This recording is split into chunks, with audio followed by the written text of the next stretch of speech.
इसमें एक तो ये ध्यान में आता है कि दैव नाम का कोई एलिमेंट है, जो शुरू में ओम ने जो बात रखी ना, कि जब वो हिमाचल गए थे और वहां पे देवभूमि कहते हैं, तो हर स्थान का एक दैव है। और उस एलिमेंट को modern science, modern study, modern society पूरी तरीके से नकारते हैं, धिक्कारते हैं। जो लोग अपने आप को आधुनिक समझते हैं, उनको ये सारी बातें बहुत पागलपना लगती है,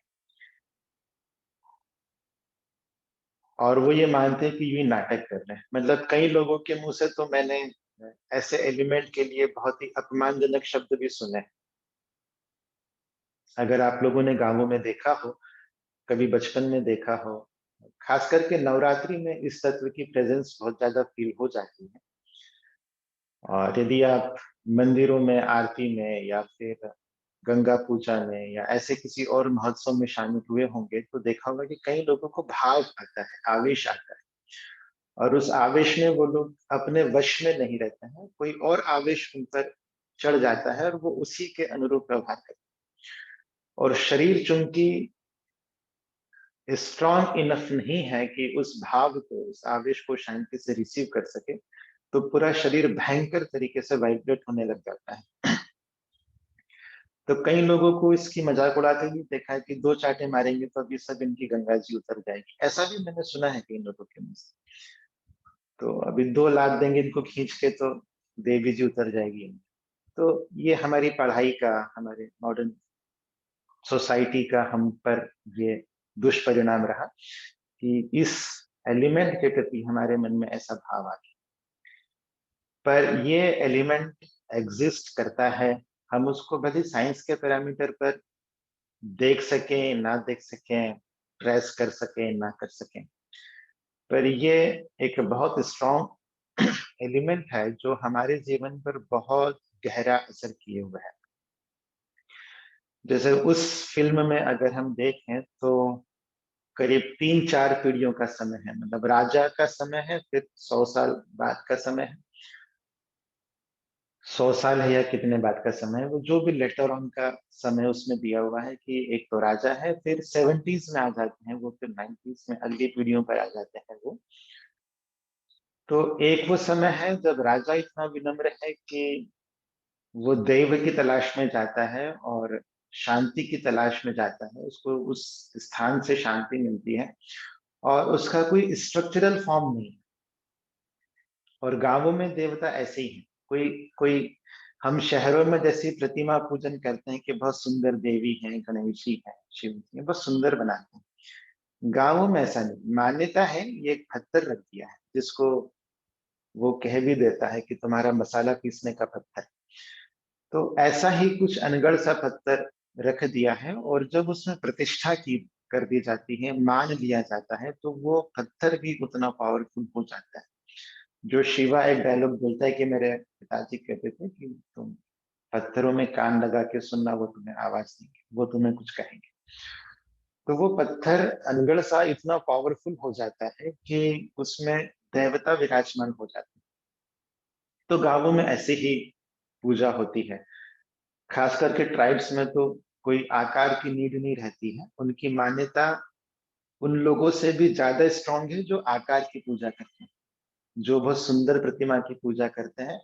उनका भी वो फेथ नहीं है जो उन ग्रामीणों का है जो अजीब से पत्थर की पूजा करते हैं, जिसका कोई ठीक स्वरूप भी नहीं। और ये एलिमेंट जो देव तत्व है वो पीढ़ियों को प्रभावित कर रहा है। उस गांव में जो कुछ भी घट रहा है, उस राजा के जीवन में, उसके पीढ़ियों में जो घट रहा है, उसमें वो एलिमेंट बहुत इंपॉर्टेंट है। जो मैंने कहा कि जहां हम लास्ट टाइम कर्म सिद्धांत की बात कर रहे थे, तो उसी को मैं रिलेट कर रहा था इस मूवी को देखते समय, कि हम ही कहते हैं कि मेरे ही कर्म रिस्पॉन्सिबल है मेरे अपने जीवन को बनाने के लिए।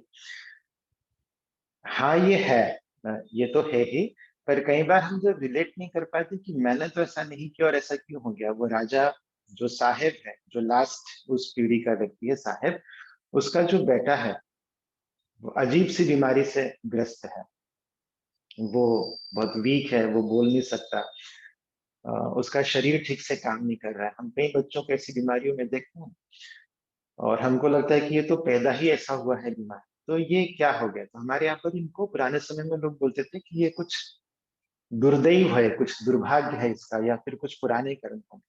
तो गड़बड़ी कौन कर रहा है, उस बच्चे की तो कोई मिस्टेक नहीं है जो वो इतना बीमार पैदा हो। उसके पिता गड़बड़ कर रहे हैं, उसके पिता के पिता गड़बड़ कर रहे हैं, और उसको कौन भोग रहा है, तो वो बच्चा भोग रहा है जो इनोसेंटली इस संसार में आया है। तो उस उस बालक के पूर्व जन्म के कुछ कर्म ऐसे होंगे जो उसको ये पिता मिला, जो उसको ये परिवार मिला, जहां जहां देव का अपमान हो रहा है, और उस अपमान को वो पीढ़ियां भोग रही है। तो उस बच्चे को अपना भोग पूरा करने के लिए इस जीवन में वो बच्चा में इनोसेंट दिखा है, इसने कुछ नहीं किया, फिर ऐसा क्यों इसको जन्म मिला है। पर उसके पूर्व जन्म ऐसे थे जिस कारण से उसको ये माता पिता या ये वंश मिला कि इनके पापों को वो बच्चा भी भोग रहा है। और वो बच्चा बाय बर्थ इस डिसीज में है कि वो कुछ भी करने की स्थिति में नहीं है।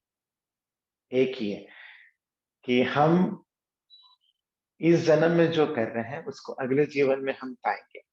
और हम जो करते हैं, मे बी पुण्य मे बी पाप, ये बिल्कुल वैसा है जैसे संपत्ति होती है। मैं खूब संपत्ति यदि कमाता हूं तो मैं अकेला उसका भोग नहीं करता, मेरा परिवार और मेरी पीढ़ियां उसका भोग करती हैं। यदि मैंने खूब कर्जे कर लिए, मैंने करोड़ों के कर्जे कर लिए, तो मैं अकेला उस कर्जे को नहीं उठाता हूँ, उसको नहीं भुगतता हूँ, मेरी पीढ़ियां भी, मेरे बच्चे भी उसको भोगते हैं, मेरा परिवार भी उसको भोगता है। तो सेम मेरे पाप और पुण्य, ये मेरे अकेले के नहीं होते। यदि मेरे मेरे पूर्वजों के पुण्य है, तो मैं भी उनकी पुण्य को रिसीव करता हूँ।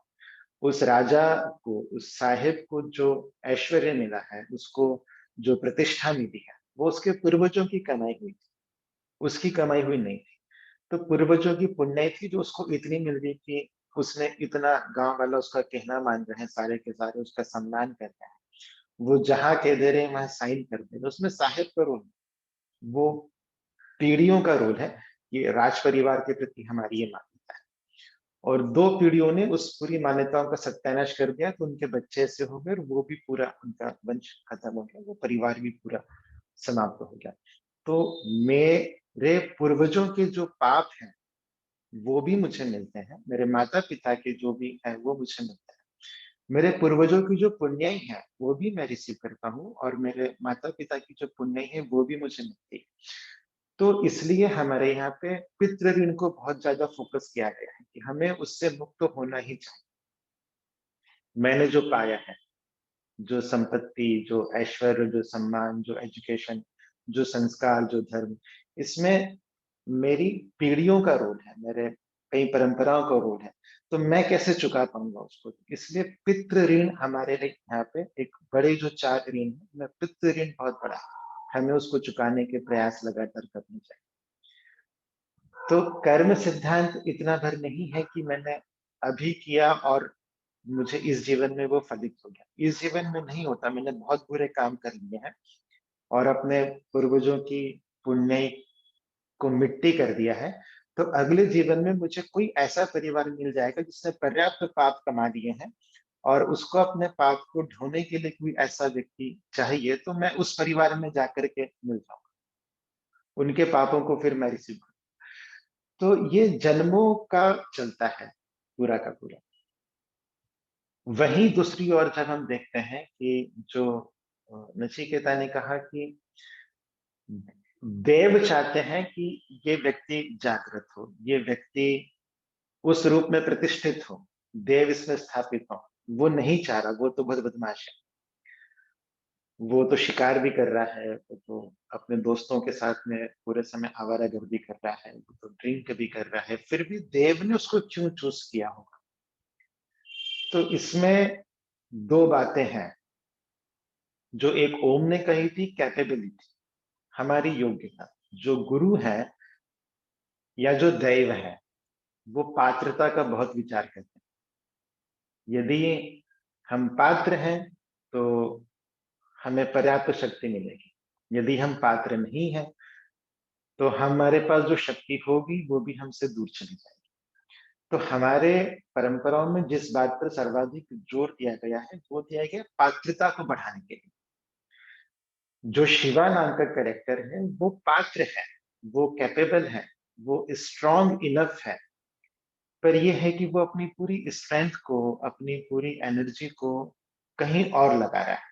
सीधा है, सरल है, वो साहिब की, राजा की सेवा में अपनी पूरी ताकत को लगा दे रहा है। शक्ति है, कहीं तो यूज होगी, तो आवारागर्दी में, मित्र गश्ती में, बाकी चीजों में उसकी पूरी शक्ति जाए।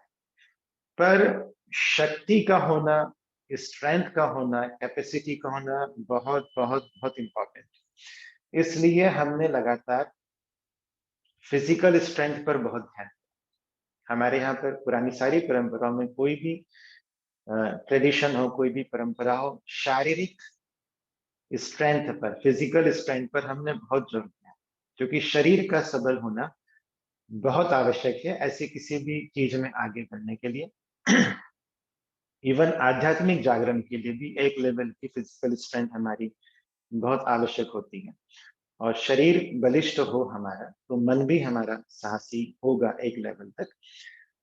तो पूरी परंपरा ने सारे उपाय किए और उसको सिस्टम में डालें कि ये कर लें, ये कर लें, ठंडे पानी से नहाते, वेदर चेंज में ये कर लें, ये यात्राएं कर लें, पैदल यात्राएं कर लें, अलग अलग तरीकों से कि हम हमारी स्ट्रेंथ बने। तो शिवा की स्ट्रेंथ थी। फिर मैंने किस रूप में देखा कि शिवा तो नहीं था उतना स्पिरिचुअल जितना देव ने उसको देना चाहा। वो नहीं चाह रहा, वो डर रहा है, वो भाग रहा है, वो घबरा जा रहा है। इतना मजबूत आदमी भी पहले एक्सपीरियंस में इतना घबरा जाता है कि वो माँ के पास आकर के सो जाता है, उसकी घबरा के पसीने पसीने होकर के। पर पर वहीं जब धीरे धीरे धीरे वो उससे उसके लायक होने लगता है, वो शुद्ध होने लगता है, तब उसकी घबराहट कम होती है। जस्ट जब उसके चंद्रमा का प्रकाश दिखता है और वो वाणी होती है कि ये प्रकाश है, केवल उजाले के लिए नहीं है, ये दर्शन है, ये प्रकाश नहीं है, दर्शन है। तो वास्तव में जब हम दृष्टा हो जाते हैं तब हमें दर्शन होता है सत्य के। ये वो दर्शन है जो सब चीजों को दिखा देता है, ऐसा वो आवाज आती है। तो उस समय वो उस इवेंट से घबराता नहीं है, बल्कि वो उसको चेस करता है, वो उस वराह रूप के पीछे दौड़ जाता है और उनको चेस करता है और उस जगह पहुंच जाता है जहां पर उसके पिता गायब हुए थे और जहां पर बार बार उसका जागरण होता है, उस स्थान का महत्व। वहां फिर उसकी वो फाइनल जागृति और एक लेवल का उसकी जागृति और हो जाती है। तो मैं सोचता हूँ कि देव ने उसको क्यों चूज किया होगा। तो जैसे मैंने साहिब के बेटे का उदाहरण दिया कि वो पाप की पीढ़ियां आ रही है। साहिब के जो पिता थे उन्होंने फर्स्ट वो पाप करा कि अ, देव के सामने, मतलब जब वो कोला नृत्य हो रहा था, उनके सामने कह दिया कि ये हमारी भूमि है और हम ले लेंगे, हम कोर्ट से जाके ले लेंगे। और उस समय पर वो देव को पूरी तरह धिक्कारता है और देव बोलते हैं कि ठीक है, तेरा फैसला तो होगा, वो सीढ़ियों पर हो जाएगा। और और ये गांव की भूमि का फैसला तो आने वाले समयों में होगा और वो इन्हीं के पक्ष में होगा। और फिर वो वहां से दौड़ जाते हैं और अदृश्य हो जाते हैं कि यदि तू मुझे नर्तक समझता है तो तू मुझे ढूंढ के बता, तुम मुझे ढूंढ। फिर कोई ढूंढ नहीं पाता हूँ, गायब हो जाता है, क्योंकि वो देव होता है। तो वहां पर उसने पाप किया और वो वही सीढ़ियों पर मारा गया और उससे भी सीख ना लेकर के उनका पुत्र, मतलब वो जो साहेब है, नरेंद्र वीरेंद्र जो भी नाम है, वो उस पाप को और बढ़ा दे रहा है। इस कारण उसका जो बेटा है वो इतना बीमार पैदा हुआ। तो यही शिवा के रेफरेंस में देते हैं। तो शिवा किस पीढ़ी से आ रहा है, उसकी उसके सारे पूर्वज कौलन नृत्य करते हैं, उसके सारे पूर्वजों के शरीर में दैव है।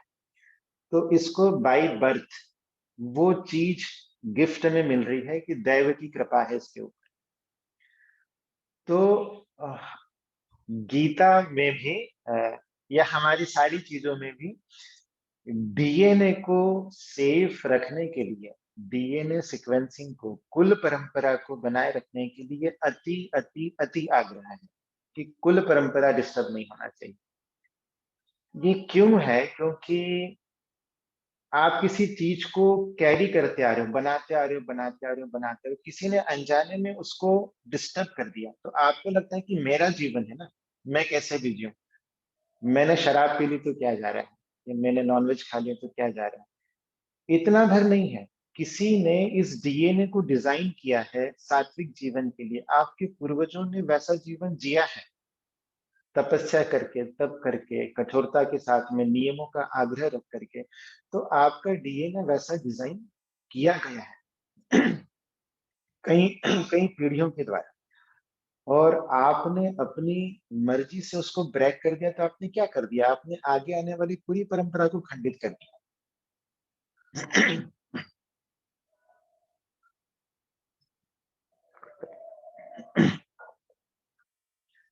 तो आपने आगे आने वाली पूरी परंपरा का नुकसान किया। आप तो एक टूल हो ना, आपके पीछे भी कुछ और आपके आगे भी कुछ। आप बीच में मस्ती करने के लिए नहीं आए, आप बीच में परंपराओं को खंडित करने के लिए नहीं आए।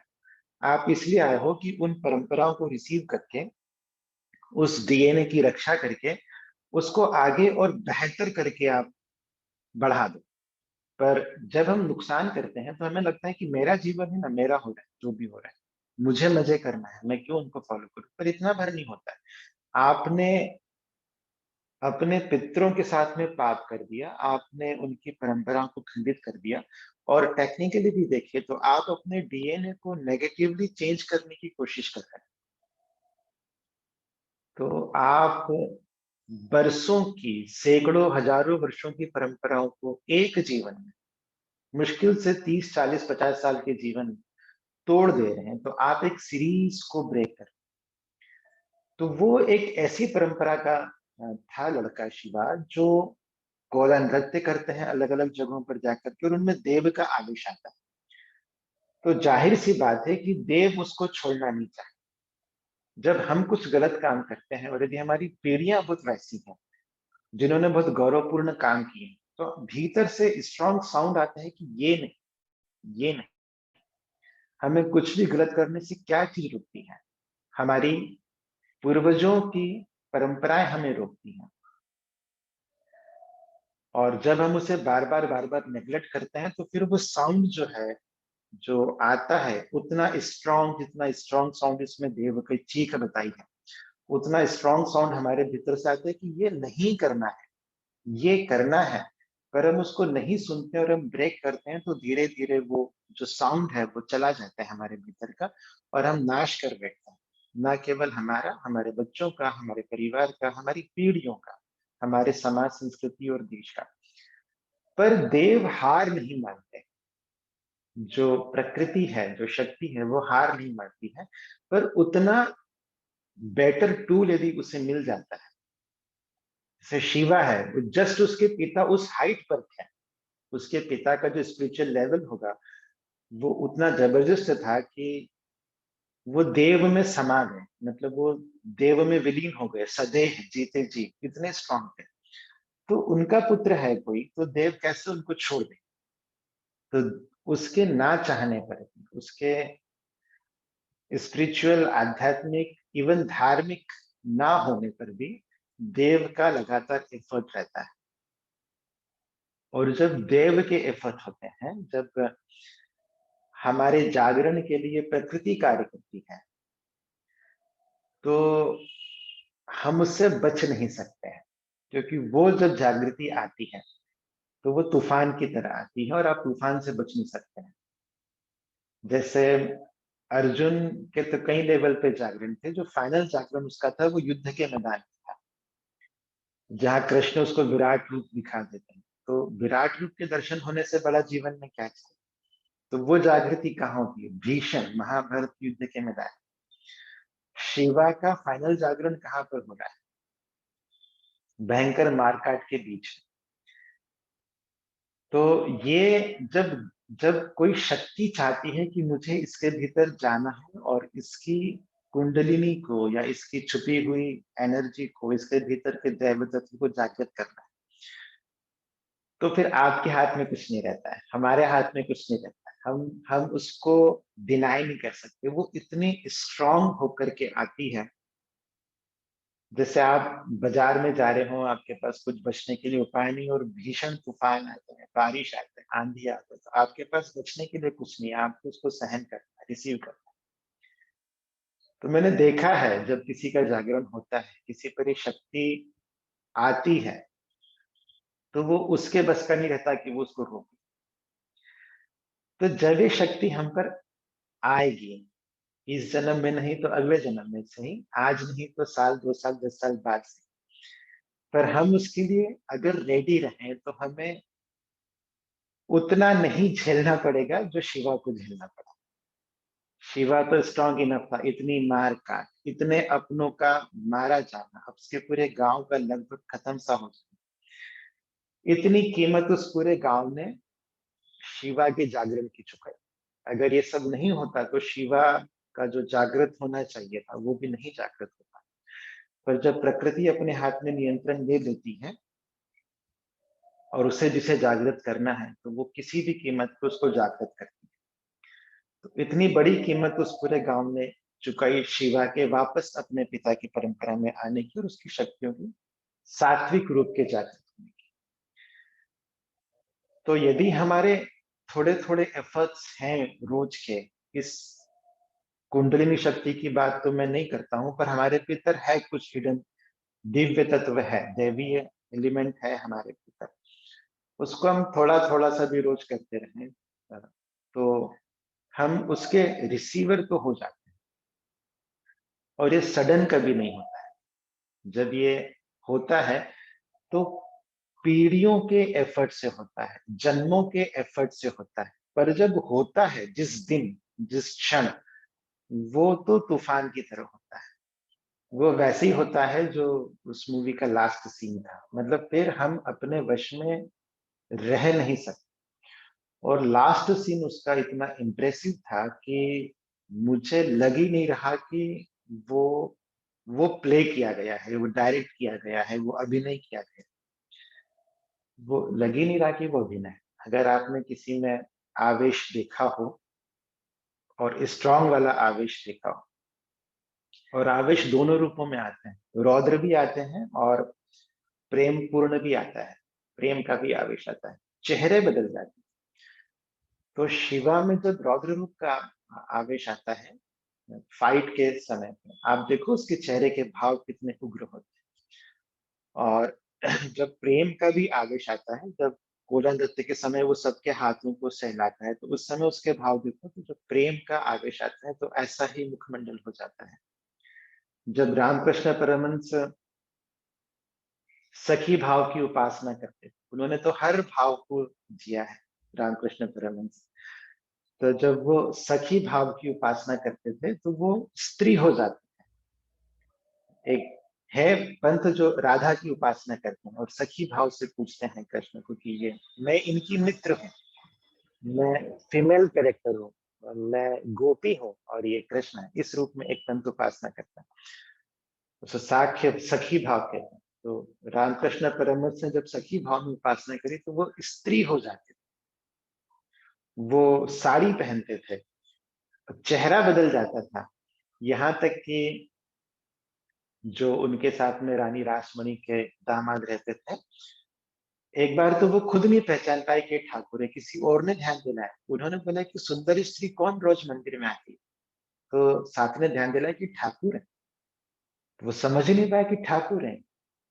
तो इतना चेहरा बदल जाता है, इतना सब कुछ बदल जाता है जब वैसा आवेश हमारे ऊपर आता है तो। और इस आवेश में चूंकि हम नहीं होते हैं, जैसे ओम ने बताया कि देवता ही निर्णय करते हैं, क्योंकि वो फिर जो उस समय जो कहता है ना वो देवता होता है। सर मैं भी इंदौर खंडवा, ये मेरा रीजन है, तो यहाँ आसपास गांवों में मैंने बहुत देखा है और वो बहुत प्रचलित है। पुरुष के शरीर में कोई देवी आ रही है तो उनको माता जी कहते हैं, उन्हें पुरुष कह के नहीं बुलाते, उनको सब माता जी कह के सम्मान करते हैं। जैसे यहाँ पास में गांव है नैनोद करके, इंदौर के पास, तो नैनोद वाली माता जी कहते थे। अभी उनका शरीर छूट गया, पर वर्ष में एक बार वो साल भर की भविष्यवाणियां उनमें शरीर में माता जी आती थी, देवी आती थी, और वो साल भर का कह देते थे। फसल कैसी रहेगी, मौसम कैसा रहेगा, कीड़े फसलों पर कौन से आएँगे और बारिश कैसी रहेगी, राजनीतिक स्थिरता क्या रहेगी, ये सब वो कहते थे और वैसे ही होता था। जहाँ मेरा शहर है खंडवा, उसके पास के एक गाँव में एक माताजी हैं, मतलब पुरुष हैं वो भी, माताजी का भाव आता है। तो खूब लोग वहाँ पर जाते हैं और जो वो कहते हैं वैसा ही होता है, लोग समाधान के लिए वहाँ जाते हैं। तो ये दैव नाम का जो एलिमेंट है, ये हमारे पूरे जीवन को बहुत गहरे से नियंत्रित करता है। हमें कई बार लगता है कि चीजें हमारे पुरुषार्थ से हमने कमाई है, पर ऐसा है नहीं वास्तव में। ये जो दैव तत्व है, हम उसको जाने या ना जाने, हम उसको माने या ना माने, पर ये दैव एलिमेंट हमारे जीवन को ड्राइव करता है, चलाता है। भले ही हम जागृति की उस अवस्था में नहीं है जिस अवस्था में शिवा पहुंच गया या और लोग पहुंच जाते हैं, पर तो भी हमारे जीवन पर उसका नियंत्रण है ही। जैसे सूर्य और चंद्रमा, कोई ना माने सूर्य को, उससे सूर्य को क्या फर्क पड़ता है? सूर्य को तो उसको जितना देना है वो देता ही है, और जितना उसके जीवन पे सूर्य का असर है कि वो उससे रोशनी पाता है, वो उससे अनाज पाता है, उससे ही फल पाता है, उससे ही हवा पाता है, वो तो वो पाता ही है। वो माने या ना माने उससे फर्क नहीं पड़ता है। ऐसे ही जो दैव तत्व है, मैं मानूं या ना मानूं उसको, पर वो तो अपना रोल प्ले करते ही हैं। मेरे मानने नहीं मानने से उन पे फर्क नहीं पड़ता है। हाँ, यदि मैं मानूंगा और मैं इस एलिमेंट को ध्यान रख के जीवन जीऊंगा तो मेरा जीवन बेहतर होगा। यदि उस साहेब ने दैव तत्व की अवहेलना नहीं की होती, यदि उनके पिता ने दैव तत्व की अवहेलना नहीं की होती, तो जो उनका जीवन हो गया, कि एक कोर्ट की सीढ़ियों पे मारा गया, एक शिवा के द्वारा मारा गया, और बेटा ऐसा हो गया कि वो किसी काम का, तो सब कुछ खत्म हो गया। और यदि वो अपने पूर्वजों की परंपरा का ख्याल रख लेते कि ये जमीन गांव वालों की है और हम देव का सम्मान करते हैं, तो ये भी तो अच्छे से जी ही रहे थे ना, तो अच्छे से जी लेते। तो ऐसे अपने जीवन में अगर हम ख्याल करेंगे ना, तो कई चीजें ऐसी होती हैं जो मैंने नहीं करी है पर मेरे लिए बहुत अच्छी हो गई, इससे मुझे बहुत सपोर्ट मिला है।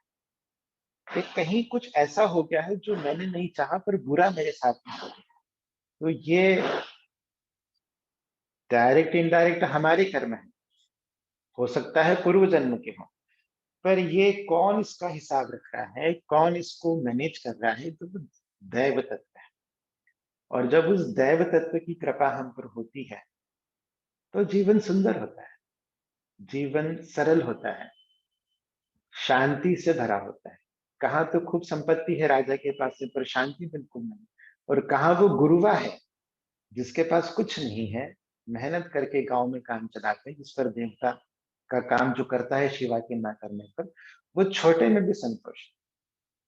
साहेब पूछता है कि कैसा चल रहा है, तो वो बोलता है कि जीवन तो बढ़िया चल रहा है और कुछ चाहिए ही नहीं। और साहब कह रही इतनी पूरी 500 एकड़ जमीन मेरी, इसमें से 500 को दे देता हूँ। तो साहेब 500 में भी संतुष्ट नहीं है, और वो गुरुवा को वो 5 भी नहीं चाहिए, देव को नकारने के बदले में।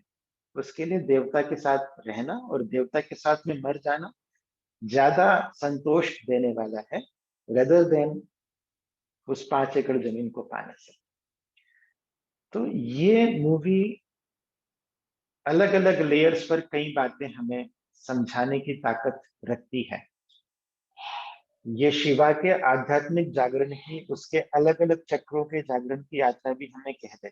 जब जब उसे दर्शन है तब तब उसका एक चक्र जागृत, और पर उसकी डिटेल में हम नहीं जा रहे हैं, उस पर हम नहीं बात कर रहे हैं। हम तो इतना ही कर रहे हैं कि ये हम हैं और ये देव तत्व है। यदि वो हम पर आना चाहे तो हम उसके लिए रेडी हैं। हम उनको अपने जीवन में महत्व दें। अभी हमसे वो छूट गए हैं। अभी हमारे कुल देवता, हमारे कुल देवी, हमारे ग्राम देवता, इन ये हमसे छूट गए हैं, इनको हमने भुला दिया है। लोग जाते भी हैं तो भयवश कई बार चले जाते, पर भयवश तो ना जाए उनके पास में। हाँ, पर देवता का उग्र रूप तो होता ही, जो क्षेत्रपाल कहे जाते हैं। जैसे जो 52 शक्ति पीठ है ना, तो हर शक्ति पीठ के एक क्षेत्रपाल देवता है जो उनके रक्षक देवता है, और वो भैरव है। जैसे उज्जैन में हर सिद्धि है तो वहां पे काल भैरव है। तो हर शक्ति पीठ के एक भैरव है, वो रक्षक है, उस एनर्जी के, उस ऊर्जा के रक्षक देवता है। तो वहां भी जब कोई उस शक्ति को बहुत ज्यादा डैमेज करना चाह रहा था, तो रक्षक देवता जागृत हो गए। वो जो शिवा का उग्र रूप था, वो वास्तव में गुलिगा देवता नहीं, वो जो ग्राम देवता थे वो नहीं थे, उन ग्राम देवता का रौद्र रूप का अंश था। ऐसा था वो, रौद्र रूप का अंश था वो। तो शक्ति कई रूपों में है। जैसे देवी है, वो तो इतनी सौम्य है, पर अगर आप बहुत ही पाप कर बैठोगे तो उन्हें फिर अपना उग्र रूप दिखाना पड़ता है, वो कालिका के रूप में आती है। विष्णु भगवान तो बहुत सौम्य है, जब बिल्कुल ही नहीं मानोगे तो नरसिम्हा का रूप लेना पड़ता है। तो इस रूप में शक्तियां जब जैसी नीड रहती है वैसा रोल प्ले करती है, कि हम गलत नहीं, गड़बड़ नहीं, तो भयवश देव के पास मत जाए, प्रेमवश देवता के पास मत जाइए, उनकी कृपा पाने का प्रयास कीजिए। हमारे कुल देवता, हमारे ग्राम देवता हमसे मिस हुए हैं, हमने उनसे जुड़ने का प्रयास करना चाहिए। और एक हमारे इष्ट देवता भी होते हैं। कुल देवता अलग है, ग्राम देवता अलग है, और हमारे इष्ट अलग है। इष्ट हमारे बहुत पर्सनल होते हैं। जो मेरे परिवार के कुल देवता हैं, वो मेरी जिम्मेदारी है कि उनका मैं सम्मान करूं, पूजा करूं, उनको संतुष्ट करूं। जो मेरे ग्राम देवता हैं, वो मेरे गांव के रक्षक हैं, उनका उनका मैं पूजन करूं। पर इष्ट जो है, वो मेरे पर्सनल है, वो मेरे अपने हैं, वो मेरी अपनी आगे की यात्रा में सहायक होंगे। वो अलग होते हैं। वो ये भी हो सकते हैं और वो कोई और भी हो सकते हैं। और थोड़ा जो लोग जानकार है उनसे कभी हम बात करते हैं, ध्यान में आता है कि हर, जैसे ओम ने कहा कि वहां पे हर गांव का अपना एक ग्राम होता है। केवल गांव का नहीं, हर शहर का अपना एक इष्ट है, उस शहर का अपना एक देवता है। जब उस देवता की अवहेलना होती है तो उस शहर में भी सारी गड़बड़ियां शुरू हो जाती हैं। हमें लगता है कि ये इस चीज से हो रहा है, पर ऐसा नहीं, वो देवता की अवहेलना से चीजें होती हैं। जैसे इंदौर है, तो इंदौर के इष्ट तो अ, ये इंद्रपुर है। उनका मंदिर अलग है। पंडरीनाथ के पास में है, तो यहाँ के इष्ट देवता है उनका मंदिर। पर वहां उससे कोई जानता ही नहीं है इंदौर को। मुंबई है, तो मुंबई की जो इष्ट है वो तो मुंबा देवी है, पर अभी उसको वहां कम जाकर के और सिद्धि विनायक ज्यादा जाती है। पर मुंबई चलेगा तो मुंबा देवी से। तो ये हर जगह का अपना एक इष्ट है। यदि वो ठीक है तो सब कुछ ठीक है। ये जो शक्ति आती है ना, इसका एक एग्जांपल बहुत रियल भी मेरे ध्यान में, जो मैंने कभी कभी बातों में दिया भी है। जो महर्षि अरविंद थे, ब्रिलियंट थे, स्कॉलर थे, आध्यात्मिक जागरण की संभावना थी उनके भीतर। वो, उनके पिता चाहते थे कि ये अंग्रेज बने पूरा, ईसाई बने पूरा। तो घर पे जब वो जन्म हुआ तो एक आया रखी, वो क्रिश्चियन नर्स थी। जब उनको लंदन भेजा तो उनको एक चर्च में एक फादर के यहाँ पे रखा, कि वैसे ही माहौल में पूरे समय। पर प्रकृति कुछ और चाहती थी, शक्ति कुछ और चाहती थी, उनको वहां भारत माता के दर्शन। वो बार बार पहले नींद में, सपनों में, जागृति में, तो वो खींच के उनको भारत ले गई, वो चीज। तो कहाँ किसी बच्चे का, यहाँ हम देख रहे हैं कि शिवा जो है वो पूरे समय आवारागर्दी, नॉन वेज, दारू सब में है। पर शक्ति ने उसको अपने स्थान पर कोशिश करके ले आया है। वैसे ही महर्षि अरविंद पूरी तरह वेस्टर्न कल्चर में, फादर के यहाँ पे क्रिश्चियनिटी में, उन सब में थे। पर उनको भारत माता ही दिखती थी, और वो उन्हें भारत ले भी आए, वो जो इष्ट था उनका। और यहाँ पहले किसी राजा के यहाँ काम करा उन्होंने, मतलब उसके वो रहे, वो मंत्री रहे राजा के। पर बाद में वो आजादी के आंदोलन में आ गए, और फिर बाद में वो सन्यासी हो गए, साधु हो गए बड़े। और रमन महर्षि, सॉरी, महर्षि अरविंद बहुत बड़े योगी हुए, बहुत बड़े योगी हुए। उनकी साधना बहुत जबरदस्त थी। तो नियति को जिससे जो कराना है वो करा लेती है। हम उतने कैपेबल रहें फिजिकली, मेंटली, हमारे एफर्ट्स रहें, थोड़े ही सही, पर हमारे एफर्ट्स रहें कि ये शक्ति हमें चूज कर सके। जब हम कुछ काम करते हैं तो उसकी लिमिट है, पर जब कोई शक्ति हमें चूज़ करती है और वो हमसे काम कराती है, तो वो अनलिमिटेड है। जो शिवा बाद में परफ़ॉर्म करता है, वो बियॉन्ड ह्यूमन पावर है, क्योंकि शक्ति काम करवा रही है और शिवा जस्ट एक टूल रह जाता है। उसकी बॉडी एक टूल है। तो हमारी बॉडी इतनी प्योर हो सके, हम इतने कैपेबल हो सकें कि ये शक्ति, ये दैव हमें एक टूल बना सकें। और जब दैव हमें टूल बना लेते हैं कोई काम करने के लिए, तब हम कर्म के बंधन में भी नहीं फँसते हैं। तो कृष्ण अर्जुन से कहते हैं कि तू निमित्त मात्र है, मैं ही करता हूँ, तू तो बस कर। स्थिर बुद्धि में होके कर्म कर, तब हम टूल हो जाते हैं और फिर बियॉन्ड द लिमिटेशंस जाकर के हम काम कर पाते हैं। तो इस बात को मैं यही रोकता हूँ किसी को, ये थ्रू द कंतारा मुझे ध्यान में है कि तो कर्म की फिलॉसफी और आध्यात्मिक जागरण और इन सब के लिए बहुत इंपॉर्टेंट है ये मूवी। तो जब आप देखें तो इन बातों को भी नोटिस करें। और मैंने कहा था कई लेयर्स हैं जिस बात पे कुमार ने ध्यान दिलाया कि वो एक हमारे देवता का कष्ट भरा क्रंदन है, इतना इतना विषाद भर देता है हमारे भीतर की देवता परेशान है। और वास्तव में हमारे देवता आज परेशान है। हमारे जल देवता, हमारी वायु देवता, हमारी भूमि माता, तो हमारे देवता परेशान है। और जब देवता परेशान है तो हम अच्छे नहीं हो सकते, हमारा जीवन अच्छा नहीं हो सकता। तो अपनी बात में है